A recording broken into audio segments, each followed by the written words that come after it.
Sabi, ayoko sana ibenta kasi, alam mo, isa ako sa taong masentimental. For the longest time, ang daming gustong bumili nito, hindi ko siya binibenta. I don't know why. Dapat super worth it pag nawala siya sa akin.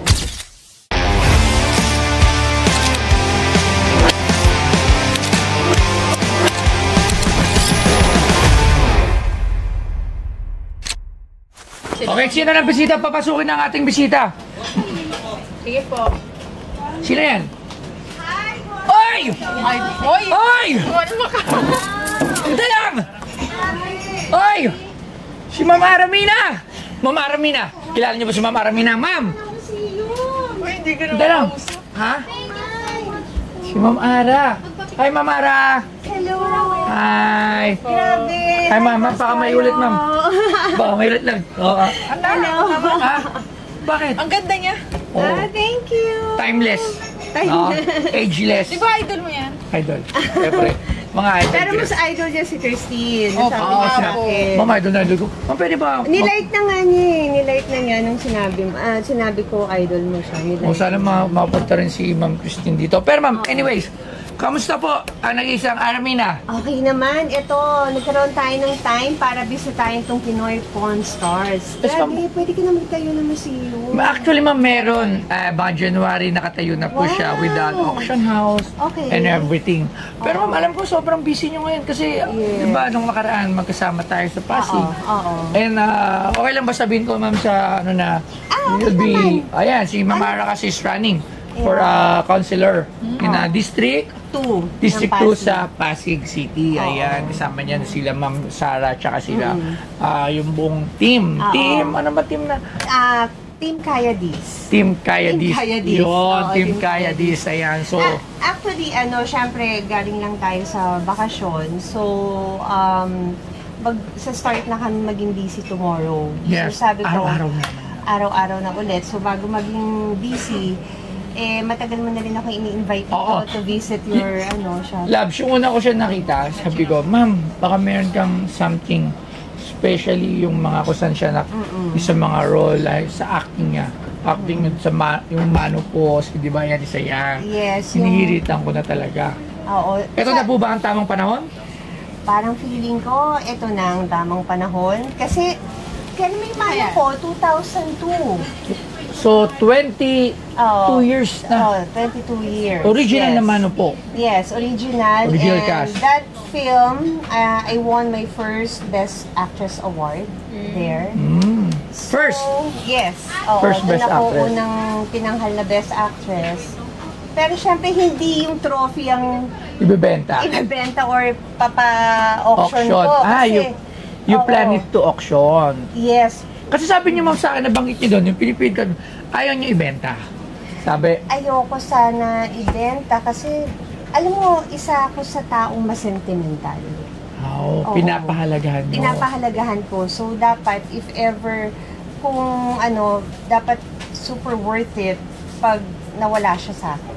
Baga, ilalet go mo lang yung isang bagay if there's a reason talaga na kapalit nung pagiging sentimental nyo doon sa isang gamit. So ano po ang dala nyo sa amin ngayon dito? Okay. Yan, ito. Maraming gusto nito bumili noon. The red. Display na rin. May manong po gown.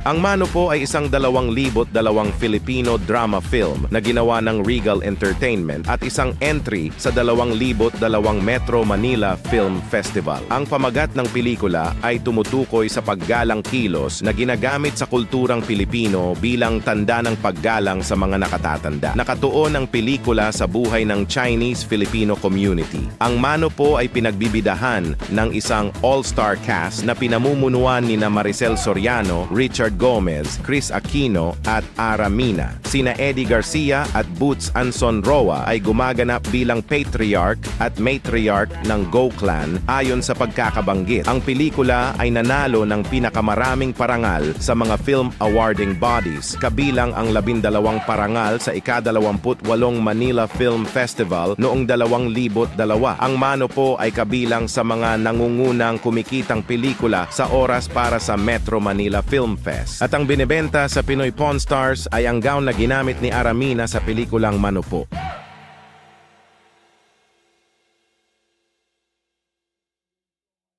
Wow. Ayan, the famous. Ayan, Mano Po. Wow, ma'am, patingin nga, ma'am. Ayan. Ay, kaya ingatan natin. Wow. So, na-display na rin yan sa museum before. I forgot Na-display what na rin po sa museum. Pero ang dami nang gustong bumili niyan. Tinanggal ko na sa plastic. Hindi ko talaga siguro mga 10 people nang gustong bumili since 2002, na-display yan sa museum, 2004. And then, sabi ko, parang hindi ko alam ayoko ibenta. Ano, gold ba to? Hindi po. Sino mama designer nito? This is designed by Maxi Cinco. Oh, kilala si Cinco, di ba? Michael Cinco yun. Michael Isa. Cinco pala Si yan. Maxi Cinco, siya rin gumawa ng damit ko dun sa last concert ko na All of Me. Oo. Sa Araneta yan, ma'am? Sa Araneta ba yan? Newport. Performing Arts. Kailan yan? Etong nung July 11. Ito lang, recently lang. Alright. So, etong gown na to, madalas to mag-trending kasi 'di ba sila Beyonce, sila Kim Kardashian, nagganyan na, nag-low back na rin. Kasi very low. As in talagang... Oo, kita niyo yung Alcansya. Ang tawag nga dyan. Kita na ilagay ng video kay Oo, Alcansya Challenge. Ilagay ng piso. Naging famous yan sa mga LGBT natin. Nung mga, lalo na pag may mga gay contest, ganyan. Sobrang dami na. But this time, gusto ko siya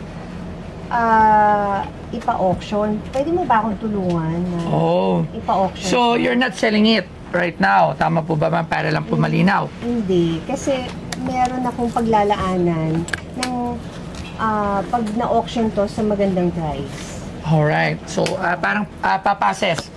Parang papases natin. Yes. Pwede, di ba kasi magkakaroon ka ng museum? Yes. And at the same time, mag-held din kami ng auctions doon.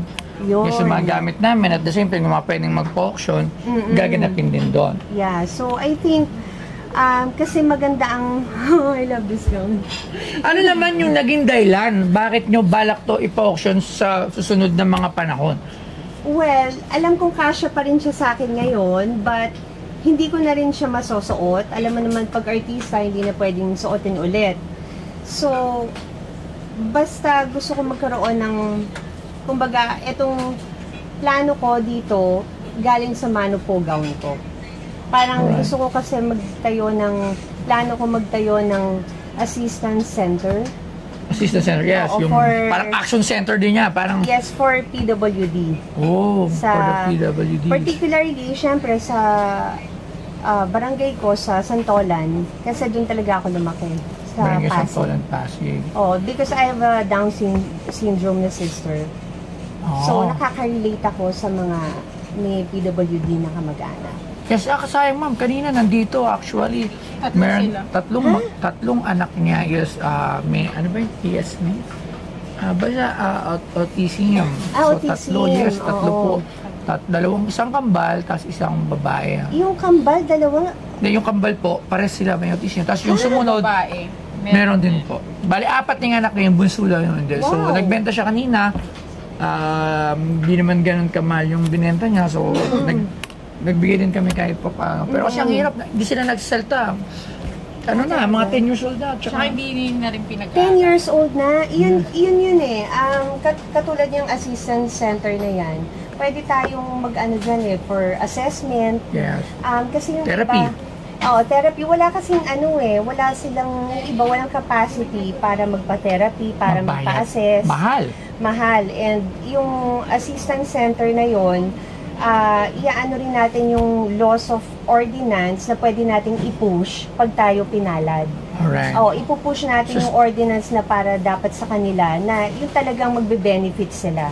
Yes. Tapos, pwede rin tayong gumawa ng Paralympics. So, may venue na tayo. May ano rin, hindi lang, meron din, papapasaya din natin Yes, sila. oo, Enjoyment yun sa kanila eh. Yeah, Yes. tapos i-educate din natin sila Yun po, about sa education. mga ordinances, Ayan. about sa mga laws ng for PWD. Kasi yung iba hindi nila Hindi alam. Hindi sila aware kung anong mga benefits na pwedeng makuha nila. Hindi sila ino-oriente. Yes. Oo. Alam lang nila, may, was PWC, may discount sila. Oo, yung discount Yun lang, hanggang doon Yes. lang yung knowledge nila Oo. about sa being a PWD. Yes, kasi for a 10-year-old, kasi autism hindi nagsasalita, kakulangan yun. Kakulangan sa therapy, sa assessment. Education din, ma'am. Actually, there are school. Education, there are school for SPED, which is mahal. Mahal. Ang nating mahal. Sabi nga po kanina, 1K per hour. Per hour. Oo. Siguro ba private naman yun, siguro. Yeah, we can, yun ang pwede, kung kinakailangan, marami pa akong pwedeng bentang gamit para Per makover, PWD. makover yung mga nila, studies nila. Yes. Matagal ko ng advocacy since 2007. Oh.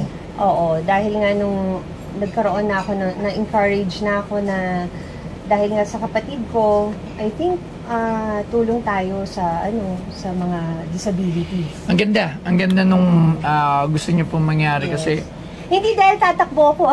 yes, hindi na, Para kasi alam naman nila na ever since, I've been supporting Philippine Down Syndrome Association. because, And, meron kayo may kapatid Hindi ako. lang dahil tumatakbo ka dahil gusto. Meron talaga siya. Meron silang kapatid. they can search Aramina Foundation sa YouTube. Meron akong video noon pa. May restaurant pa ako noon sa Morato. Meron akong pina-liver transplant na bata naman.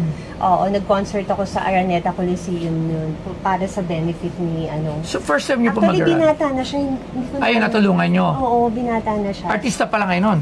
Artista na ako noon. Opo. Kasi 31 years na ako sa showbiz. Yes. Pero ma'am, first time yun mag-run. Hindi. This is my second time. This is the second But time. first time in Pasig. First time in Pasig. Yeah, So, oo. ayun, sa mga na baka sabihin kasi politika lang, hindi yun matagal na. Alam mo kasi minsan kasi pagka tumakbo ka, yung ginawa mo na before, hindi nila yung maiisip, akala nila, ginagawa mo lang yan. May Ngayon, kailangan minsan balikan natin yung minsan itutulak ka rin kung saan yung calling mo. Yes. 'Di ba? Dahil matagal mo nang ginagawa, maybe because kaya ka natulak dito para mas lumawak yung pagtulong. Yeah. Mas Oo. madali. Actually, totoo naman yun. Sinasabi nila, di ba, minsan nababash. Kung gusto mo tumulong, pwede ka naman tumulong na hindi nakaupo. Oo. Pero kasi hindi nila alam, katulad ako, hindi ako nakaupo. Minsan, pag hindi ko kaya, Oo. tumatakbo ako doon sa mga nakaupo. Totoo, 'di ba? I'm asking help doon sa may mga Yes. may mga kakayahan, Oo. mga government agencies. Na syempre kung ikaw ordinaryong tao kahit ba sabihin mong meron kang konti, Oo. hindi pa rin sapat 'yun eh. So, Oo. 'di ba? Kumbaga, pag nandun ka na rin lang sa nakaupo ka na or what, mas madali na. Oo, mas Diba? madali. Minsan, yun nga, ang ginagawa ko lang, it's my way na parang nagpa-fundraising concert ako, and nagbebenta ako ng mga gamit ko, pang tulong ko, yung The Aramina Shop sa Instagram, yung mga pre-love ko, binibenta ko. Para yun yung mga pinangi-help ko. Ito man puti, hindi mo na live selling to sa pre-love mo. Ang dami mong hanggaan. Alam mo, naniniwala ako sa may mga talagang nakalaan. Yes. So, di ba, for the longest time, ang daming gustong bumili nito, hindi ko siya binebenta. I don't know why. Idea, ma'am. Magkano yung huling tawad dyan? Yung mga nagbumibili sa'yo? Parang parang may 2M nung medyo, bago mag 2020. Bago mag 2020. Okay. So, Bago mag-pandemic. sige ma'am, ako mag-i-assess ko. Oo. Mano po, para lang malinaw sa lahat, Mano po is a very well-awarded film. Yes. Sobra. Sa kumbaga, hindi lang ako nanalo. Parang 13 awards or 14 Yes, hakot. awards. Kumbaga tinatawag na Hakot Awards. So, Hakot hindi lang sa Awards. isang award-giving Isang award-giving body lang bang umakot? Metro Manila Film Festival 14 o 13 awards, pero sa ibang awards may mga napanalunan din. Nanalo din kasama ko pa dito si Tito Eddie Garcia. Yes. Oo. Puro batikan yan. Pag sinabi mong Mano po, talagang actingan to. Eddie Garcia, Maricel Soriano, Chris Aquino, Terzo Cruz III, Puro premiado. Gina Alahar, Boots Anson Roa, Richard Gomez. Talagang bigatin. Oo, madami. powerhouse power cast na pelikula. Eric Kison, ang dami namin. So, grabe, isa talaga siya sa mga pelikula na talagang Yeah. talagang Saka iba. maganda dito, hindi pa natatanggal yung ano niya. Very well kept. Oo. So, kung ang assess ko dito, kasi because nga of Mano po film, na talaga namang successful, tapos character nyo po, nanalo kayo ng Best Actress on that film.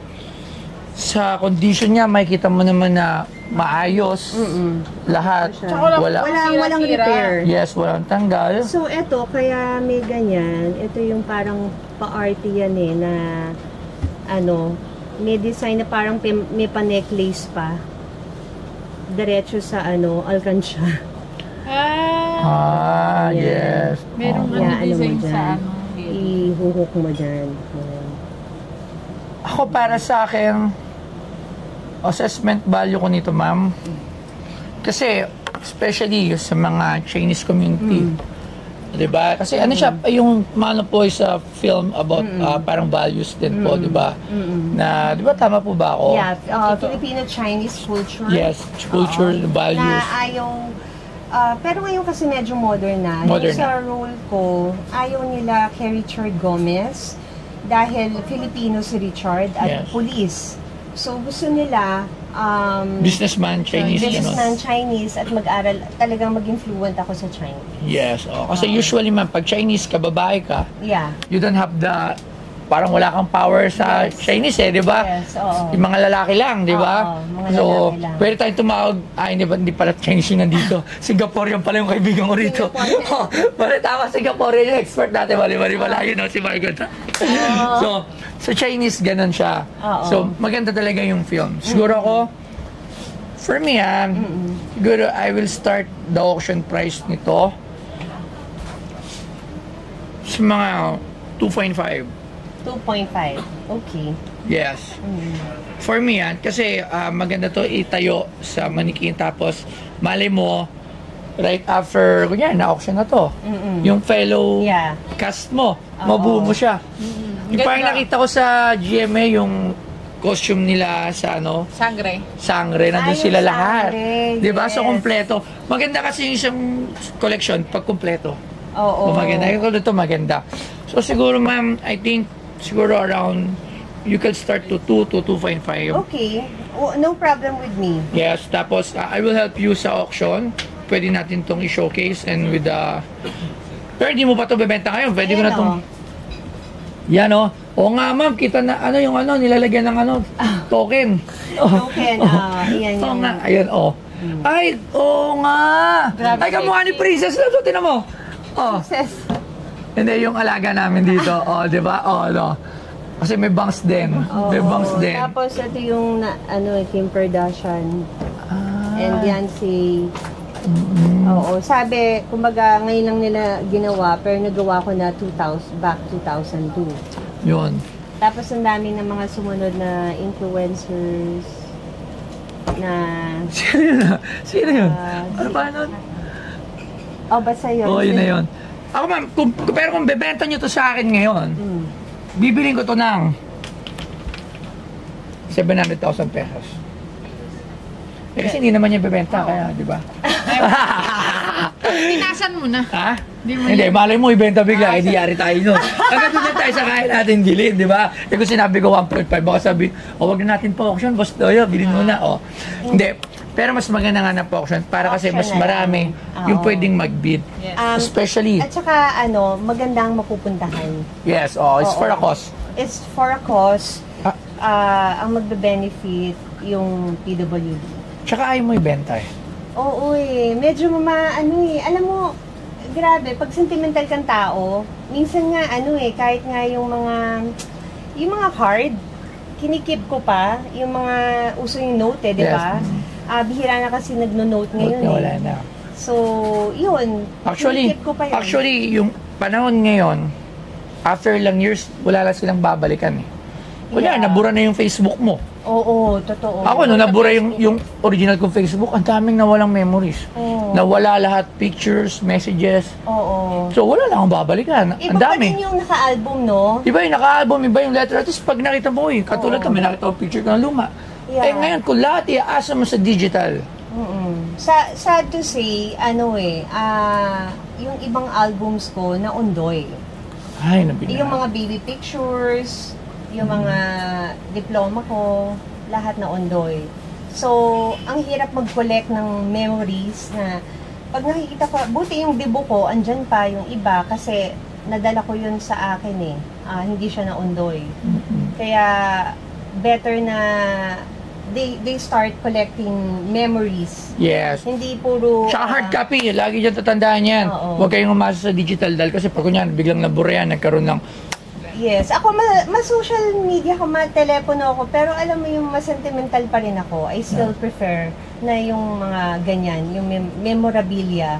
And tayo, yung generation natin, maswerte dahil naabutan natin yung buhay without social media. Yes. Diba? Na iba rin. Na Nababalikan. Kaya ako, Yes. kayo, yung mga picture nyo sa Facebook, sa social media, sa Instagram, kahit sa social media platform, ipaprint nyo. Kasi what if nawala? Sa akin, nawala talaga yung Facebook, ang dami kong pictures doon. That's why bumabalik ang Polaroid. That's why yung bumabalik yung mga printing, kahit makita mo sa mga online shop, may mga digital printing. Yes. Kasi, iba pa rin yung Wala kang hawak. Yes. Iba pa rin yung Iaasa mo actual. sa social media. Paano nga pag biglang kinlost, kaya si Mark Zuckerberg biglang tinoyo lang. I-delete lahat. Lahat ng memories mo Di ba nandoon. may mga celebrity nga na pag ayaw na nila mag-social media detox, i-deactivate yung nila. Yes. Piti sa cellphone. Mawala cellphone mo. O nakalagay ka sa Google Drive or sa Apple iCloud. Sa iCloud. Paano kung magkaroon din ng problema? Kaya Yes. much better na meron So, kayong lagay sa hard hard drive. copy. Yeah. So maraming salamat ma'am. Thank So you, Boss thank you po Toyo. dito. Free ba yan? Hindi ba to? Hindi. Pero ma'am, tutulungan kita dito. Pero to, maganda ma'am, ilagay mo to sa manikin. Oo, sa manikin. Tapos parang ganun ma'am yung kay Annabelle. Oo. Ganun, make case. Papakase. Pa-case natin Yes po. sa museum mo. Yes, opo, maganda po talaga siya. Tapos lagyan natin doon. I-announce natin kung kailan ang start Yes. ng auction. Yes. And, Sana tulungan natin kasi maganda naman yung kahit ako, tatry ko mag-bid yan. Tingnan natin. tapos kung sino yung makakabili, i-invite natin sa mapapatayo nating assistance center. Oh, ayan. Maraming salamat. He or she is part of it. Okay. Oo. So, yun. Thank you po, ma'am. Thank you. Thank you, ma'am. Good luck Thank po. you. And sana manalo kayo dahil maganda naman ng inyong hangarin sa inyong lugar. So, kung sa lahat din naman ng kumakandidato, kung maganda yung hangarin nyo, sana manalo kayong lahat. Oo. So, kasi yun ang importante dito sa pagtakbo Oo. Yung hangarin, yung puso nung tatakbo. Yes. Hindi dahil sikat, hindi dahil mapera, hindi dahil makapangyarihan. Lagi yung titignan yung puso tsaka yung hangarin ng tao. Oo. So yun ang napaka-importante. Yeah, mararamdaman naman nila yan. And let's pray na maupo ang mga dapat maupo. Yes. Maraming sa yan. So thank you po, Ma'am Ara. Salamat po. Thank you po. Hello everyone! Nag-enjoy ako sa pakikipag-usap ko kay Boss Toyo at sobrang ganda ng pakiramdam ko kasi alam mo yung magpapa-auction ako ng isang pinaka-importanting bagay na lalo na at nasuot ko at matagal na yun na nasa akin, papa-auction ko siya for a good cause. Gusto kong mag-thank you kay Boss Toyo kasi he will help me. So, hindi ko binenta sa kanya and thank you for helping me para dito sa good cause na gagawin ko. And sobrang na-amaze ako dito sa shop niya.